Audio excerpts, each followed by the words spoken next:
Hola, ¿cómo están todos? Bienvenidos. Esto es Youngsters. Bueno, pues, como se preguntarán, ¿por qué no he subido video la semana pasada? Bueno, pues, la semana pasada era mi cumpleaños. Estaba preparando algo, pero al final me desanimé y dije, no me convence. Así que dije, mejor descansaré y subiré algo la próxima semana. Así que hoy quiero compartir parte de mi vida con ustedes. Es una etapa difícil y es la etapa en la que domino que perdí mi amor por Dios. Como ustedes sabrán, me llamo Jair, vivo en La Paz, Bolivia, una ciudad entre las montañas, conocida por el Illimani y porque somos una ciudad de muchas luces, también denominada la Ciudad Maravilla. En esta ciudad yo asistí a una iglesia durante más de 14 años. En esta iglesia he hecho muchísimos amigos y tengo muchísimas anécdotas con ellos, personas geniales, porque éramos un grupo de jóvenes muy grande en la época en la que yo estaba. En esta iglesia fue también en la que yo realmente conocí a Dios y me enamoré de Él. Y realmente lo único que quería era vivir agradecido por todo lo que Él había hecho en mi vida. En esta iglesia yo me comprometí hartísimo. Me acuerdo que hacíamos hartísimas actividades. Salíamos a las plazas, predicábamos en las plazas, hacíamos voluntariados.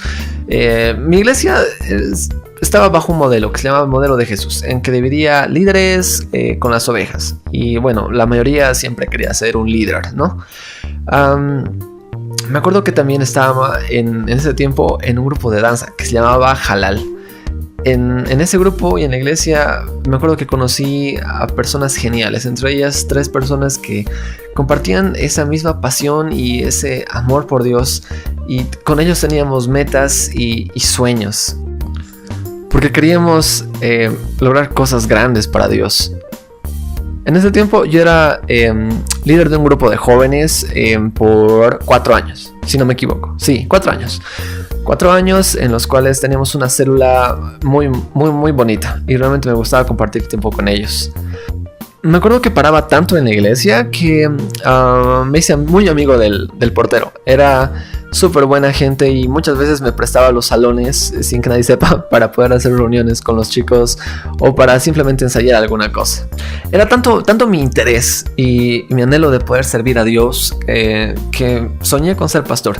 Empecé a aprender cosas nuevísimas y aprendí hartísimo me acuerdo en ese tiempo. A pesar de que muchas veces me sentía mal, trataba de socapar todo con las actividades, con reuniones y con el ministerio de alabanza.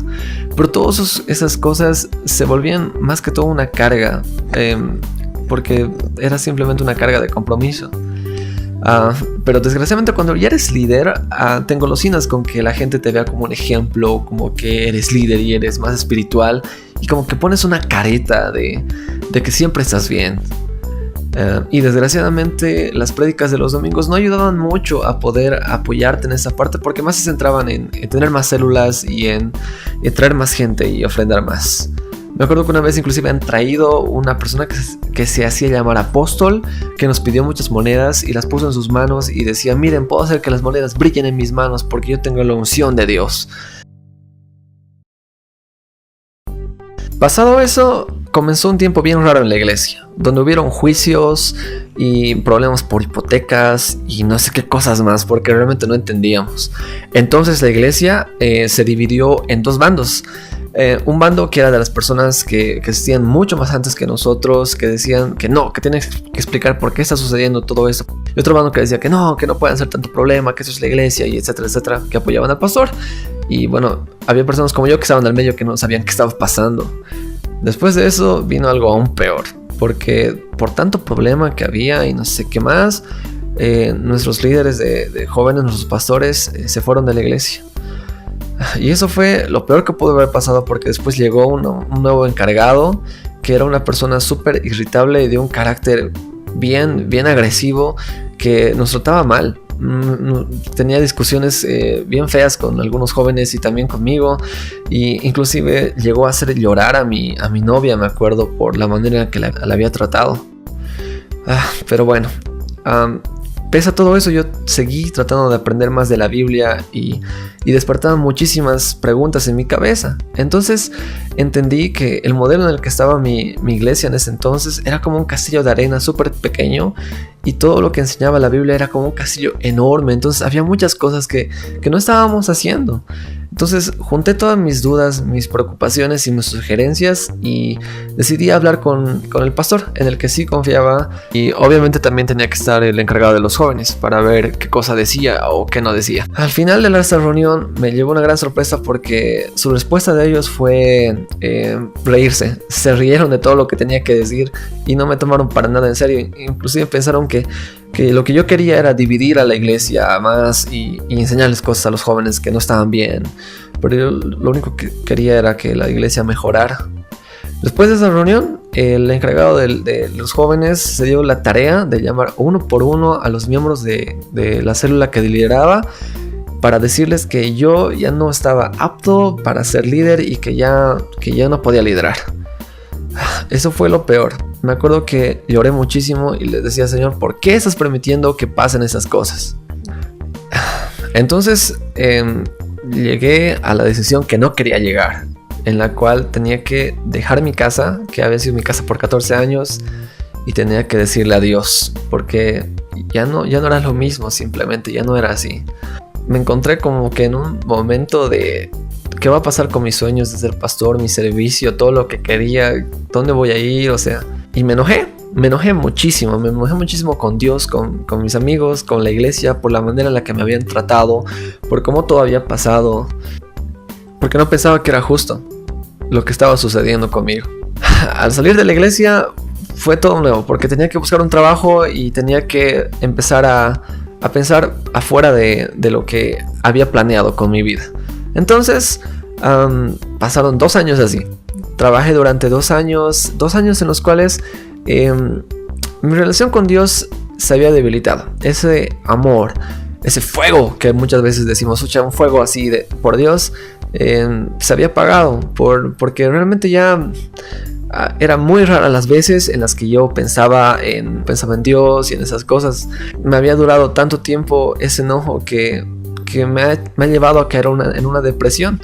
En una depresión en la cual es como que si te encontraras en un tipo de desierto, en lo cual estás solo y no tienes nadie que te pueda ayudar, porque las personas pensaban que yo tenía la culpa y me había ido por mi capricho. Entonces dije, bueno, la vida tiene que continuar, ¿no? Así que muchas veces pensé y me dije, pucha, ¿por qué no vivo como un joven normal? ¿Por qué no voy y tomo y me voy a fiestas o hago algo que lo hacen los demás, ¿no?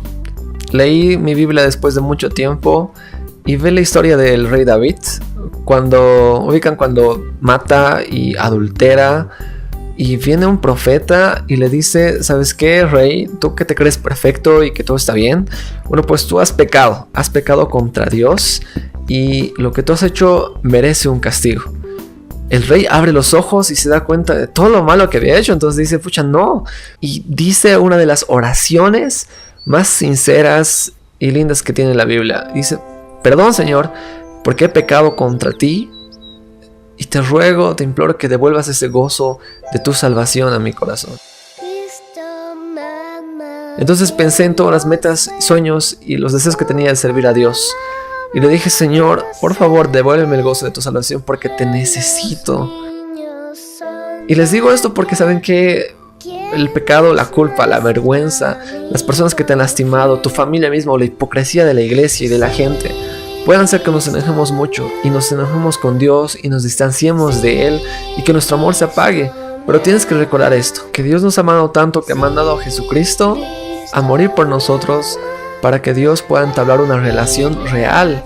Y esa relación con Dios no es una iglesia, no es asistir a una iglesia, no es estar en actividades, no es involucrarte en ministerios, no es ocuparte, no, eso no es una relación con Dios. Y lo entendí que me había vuelto un falso cristiano al vivir solamente en actividades y en tratar de aparentar por el liderazgo, y entendí que tenía que volver a estudiar, prepararme mejor y también buscar una nueva iglesia. Decidí abrir un canal de YouTube porque realmente sabía que había muchísimos jóvenes al igual que yo que podían estar pasando por una crisis similar o por problemas de ser cristiano mientras eres joven.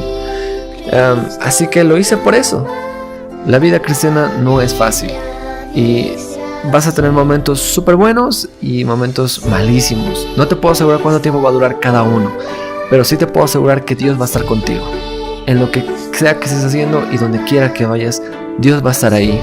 No te sueltes de Él. No permitas que ese amor por Él muera. Espero que mi historia te haya ayudado en algo. Nos vemos en una semana. Te mando un abrazo enorme. Que Dios te bendiga. Chao, chao.